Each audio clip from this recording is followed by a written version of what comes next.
പിന്നിലെ വലിയ തോതിലുള്ള ജനക്കൂട്ടം രാവിലെ 6 മണി മുതൽ ഈ വണ്ടാനം മെഡിക്കൽ കോളേജിൻ്റെ മുമ്പിലുള്ള ഈ ഭാഗത്ത് വലിയ തോതിൽ ആളുകൾ തടിച്ചുകൂടിയിട്ടുണ്ട്. പാർട്ടി പ്രവർത്തകർ മാത്രമല്ല, അനുഭാവികൾ മാത്രമല്ല, മറിച്ച് ജീവിതത്തിൻ്റെ നാനാതുറകളിൽ നിന്നുള്ള ആളുകൾ ഇവിടെ എത്തിച്ചേർന്നിട്ടുണ്ട്.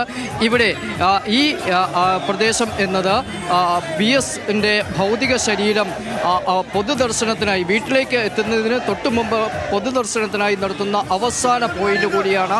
അതിനാൽ തന്നെ വളരെ അധികം ആളുകൾ വലിയ തോതിൽ രാവിലെ 6 മണി മുതൽ തന്നെ ഇവിടേക്ക് എത്തുകയും ചെയ്തിരുന്നു. കുഞ്ഞു കുട്ടികളെ കൊണ്ട് മാതാപിതാക്കൾ, ആബാലവൃദ്ധം ജനങ്ങൾ, നിൽക്കാൻ പോലും കഴിയാത്ത ശാരീരിക ബുദ്ധിമുട്ടുള്ളവരൊക്കെ സഖാവ് VSനെ ഒരു നോക്ക് കാണുവാൻ വേണ്ടി അദ്ദേഹത്തിൻ്റെ അവസാന യാത്രയിലെ അവസാന പോയിന്റിലേക്ക് എത്തുകയും ചെയ്തു. ഇത് വലിയ തോതിൽ നമുക്കറിയാം, ഇന്ത്യൻ കമ്മ്യൂണിസ്റ്റ് പാർട്ടിയുടെ ചരിത്രത്തിൽ തന്നെ സമാനതകളില്ലാത്ത ഒരു നേതാവാണ് VS അച്യുതാനന്ദൻ.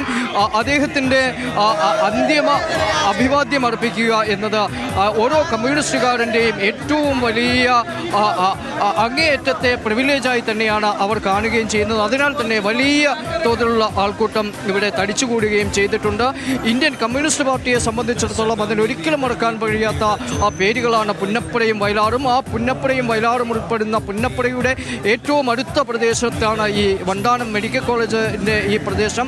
അതിനാൽ തന്നെ രക്തസാക്ഷികളുടെ ഒരുപാട് ഓർമ്മകൾ ഇവിടുത്തെ കാറ്റിന് പോലുമുണ്ട്. കമ്മ്യൂണിസ്റ്റ് പാർട്ടിയുടെ ചരിത്രത്തോളം വലിയ ഒരു ചരിത്രം ഈ മണ്ണിനും ഈ കാറ്റിനുമുണ്ട്. അതിനാൽ തന്നെ കമ്മ്യൂണിസ്റ്റ് പാർട്ടിയുടെ എല്ലാ സ്വഭാവങ്ങളും ഉൾച്ചേർന്ന ഒരു നാടുകൂടിയാണ്. അതിനാൽ ആ VSനെ ഹൃദയത്തിലേറ്റുന്ന ആളുകളാണ് ഇവിടെയുള്ളത്. നമുക്ക് അവരോട് തന്നെ ചോദിക്കാം.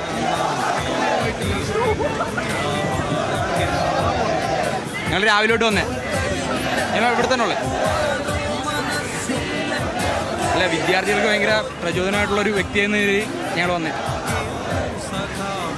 പുതിയ തലമുറയിലടക്കമുള്ള ആളുകൾ ഇത്തരത്തിൽ ഇവിടെ തടിച്ചുകൂടുന്നുണ്ട്.